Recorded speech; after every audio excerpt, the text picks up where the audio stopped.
Bonjour chers frères et sœurs en Christ, c'est vraiment une joie pour moi de partager la parole de Dieu avec vous ce matin. Votre serviteur Michael Bogui, disciple de Christ, serviteur de Dieu vivant. Voilà. Ce matin, nous allons aborder le 9e problème que l'évangile de Jésus-Christ de Nazareth a résolu. Voilà.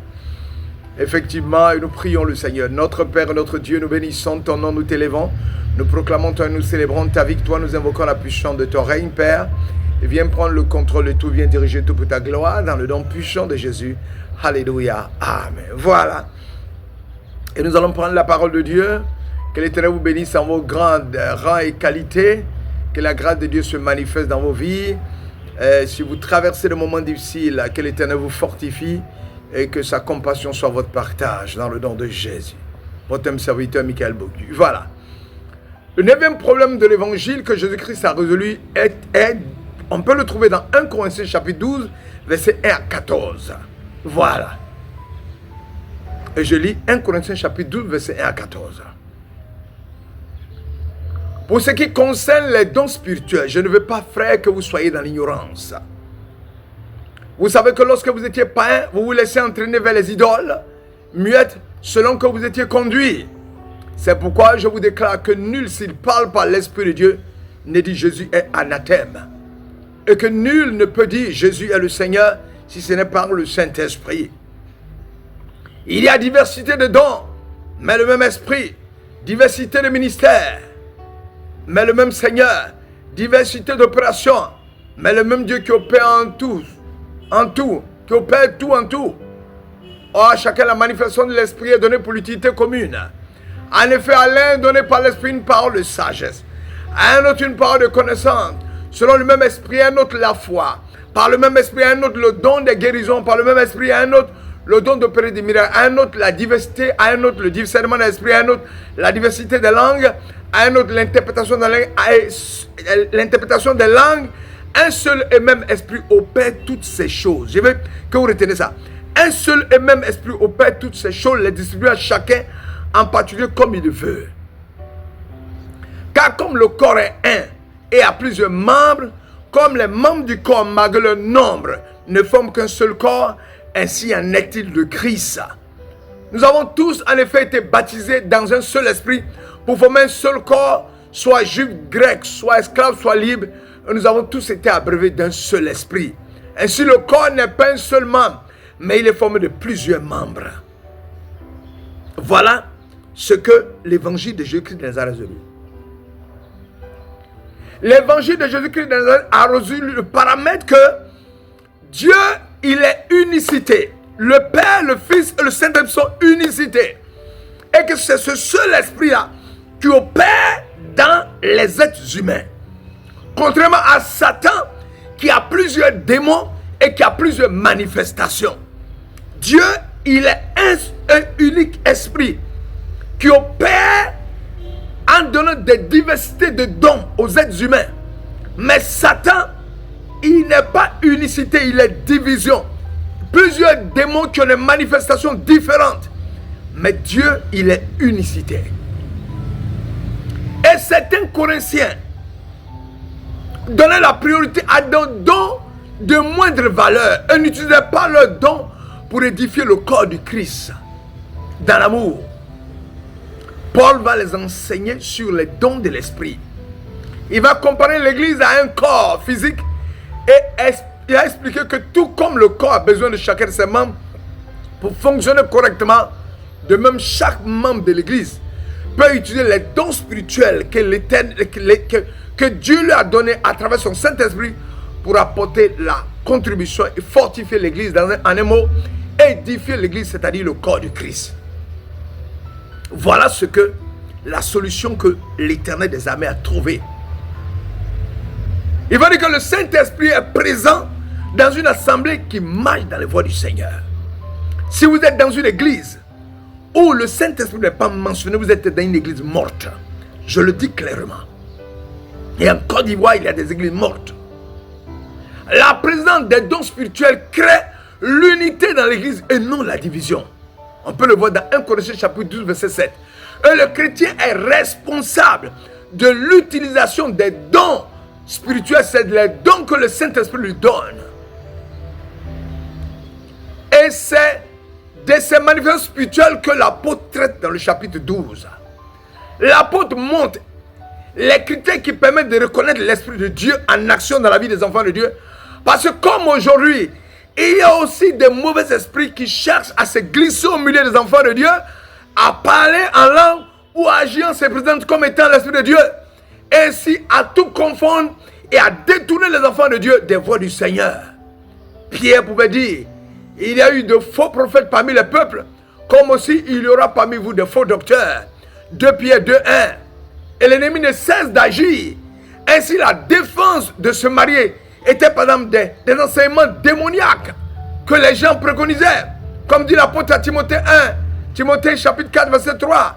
Dans les derniers jours, la puissance de l'ennemi sera manifestée encore davantage. Voici ce qui s'est passé dans le monde des Corinthiens. Il faut dire que la puissance de l'ennemi attirait et trompait les hommes qui vivaient selon la chair, qu'on appelle l'homme naturel. Au temps des apôtres, l'esprit se manifestait par des effets de sa puissance qui éclatait au milieu de l'assemblée, au milieu du peuple de Dieu, et attirait l'attention du monde même. Attirait l'attention de l'ennemi. Et l'ennemi chercha à imiter cela. 1 Corinthiens chapitre 12 verset 2. Les chrétiens de Corinthe qui n'avaient pas le saint discernement et qui ignoraient la sainteté, le caractère de Dieu, étaient victimes de l'influence de cette puissance exercée sur son esprit qui était un esprit charnel. Et d'autres se complaisaient dans les situations comme ça. Parce qu'en résultat, l'influence de l'ennemi sur une forme ou sur une autre donnait toujours libre cours à la chair. Et voilà dans quelle atmosphère ces personnes-là baignaient. L'ennemi ne reconnaissait pas Jésus comme le Seigneur. Longtemps, les Corinthiens n'avaient pas réussi à discerner si l'esprit qui les animait dans leur assemblée était de Dieu ou pas. L'ennemi se transformait en ange de lumière, mais il ne reconnaissait jamais réellement Jésus-Christ pour Seigneur. Un esprit impur ne dira pas Seigneur Jésus. Et l'Esprit de Dieu ne peut pas dire anathème Jésus. Mais il est important de remarquer que lorsque l'apôtre déclare que nul ne peut dire Seigneur Jésus que par l'Esprit de Dieu, il veut montrer que c'est rempli de l'Esprit de Dieu qu'on parle. C'est rempli de la puissance de Dieu qu'on exprime que Jésus-Christ est Seigneur. Si on n'est pas rempli de l'Esprit de Dieu, on ne peut pas exprimer cela. Il y a des personnes qui ne savent pas que Jésus est Seigneur parce qu'ils ne sont pas remplis du Saint-Esprit. L'Esprit Saint présent de Dieu ici-bas, au milieu des hommes et au milieu de l'assemblée, est chargé de mettre la paix dans le cœur des hommes. Il n'y a rien de plus important, de plus distinctif, de plus merveilleux que la présence de l'Esprit de Dieu ici-bas au milieu des enfants de Dieu. 1 Corinthiens chapitre 12 verset 5. Elle est pour nous le fruit de l'œuvre parfaite de Christ, mais en elle-même la manifestation de la présence de Dieu parmi les enfants de Dieu sur terre. Dieu manifeste sa puissance dans les œuvres de la création. Sa providence, son gouvernement dirige toutes choses. Mais l'Esprit Saint est sa présence dans ce monde. Le témoignage que Dieu rend de lui-même, de son caractère. Dieu au milieu des hommes pour se manifester. Non pas encore en gloire, mais en puissance, en témoignage de ce qu'il est. Christ ayant accompli la rédemption, ayant présenté à Dieu souverain juge l'efficacité de son œuvre, l'assemblée, c'est-à-dire les enfants de Dieu, qui sont rachetés, purifiés par le sang, et qui sont unis comme son corps, deviennent le vase que cette puissance qui agit dans les divers membres va venir remplir. Aussi, doit-elle déployer en sainteté la force qui lui est départie. Elle est responsable de le faire. C'est-à-dire, tu dois te sanctifier pour ouvrir ton cœur afin que le Saint-Esprit vienne te remplir. Oui. L'homme est responsable de le faire. Ainsi, quant à l'exercice de la puissance, l'homme devient de faire individuellement le vase de cette énergie spirituelle. C'est-à-dire, on dispose qu'on se sanctifie, l'Esprit de Dieu vient nous remplir pour pouvoir faire son œuvre. Elle a un trésor qui lui est confié. Or, l'Esprit est tout, premièrement, le lien entre l'Assemblée et Christ. Aussi bien quand le chrétien est Christ. C'est par l'Esprit que la communion se réalise et se maintient. C'est la première fonction de l'esprit. Et l'homme doit être dans la jouissance de cette communion pour réaliser le caractère de Dieu et discerner sa volonté. Cela selon le témoignage que Dieu a l'intention de rendre par l'esprit descendu ici-bas. Voilà. Tu disposes ton cœur, tu te sanctifies. L'esprit de l'Éternel vient descendre. Les dons spirituels ont été donnés pour être manifestés dans l'église, pour édifier le corps du Christ. Les dons spirituels n'ont pas été donnés pour que chacun puisse le garder pour soi-même. Non. Les dons spirituels sont donnés pour qu'ils soient exprimés. Comme un corps a besoin de ses bras, de ses mains, de sa langue, de ses dents, de ses narines, de ses yeux, le corps du Christ a besoin de tous ces dons spirituels-là pour pouvoir exercer et édifier le peuple de Dieu. Voilà. C'est une vérité frappante que l'habitation de Dieu avec les hommes est le fruit de la rédemption. Il n'habitait pas avec Adam innocent tout le temps. Il se promenait dans le jardin, Genèse chapitre 3 verset 8, mais il n'y habitait pas. Il n'habitait pas avec Abraham. Mais nous, il habite en nous par la puissance de son Saint-Esprit. Ça, c'est la première partie de la résolution du 9e problème que l'évangile de Jésus-Christ de Nazareth résout. Nous allons avancer parce que c'est un peu long. Nous bénissons le nom du Seigneur.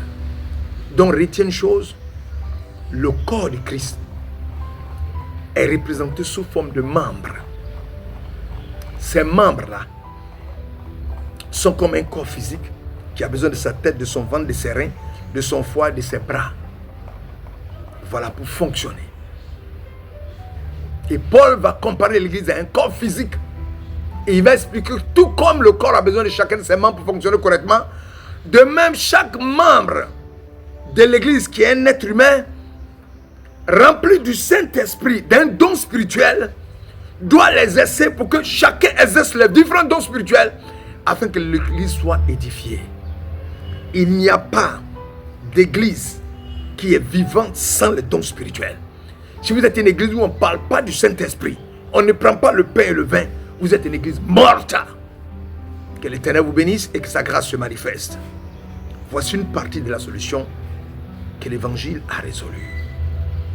Père éternel, étends tes mains puissamment afin que mon frère, dans une quelconque église où il se trouve, où on ne parle pas du Saint-Esprit, il puisse quitter cette église, ou imposer la manifestation du Saint-Esprit, les dons spirituels, la prise du pain et du vin, dans le nom puissant de Jésus. Que l'Éternel vous bénisse, que sa grâce se manifeste. Au nom de Jésus, nous avons prié. Alléluia. Amen.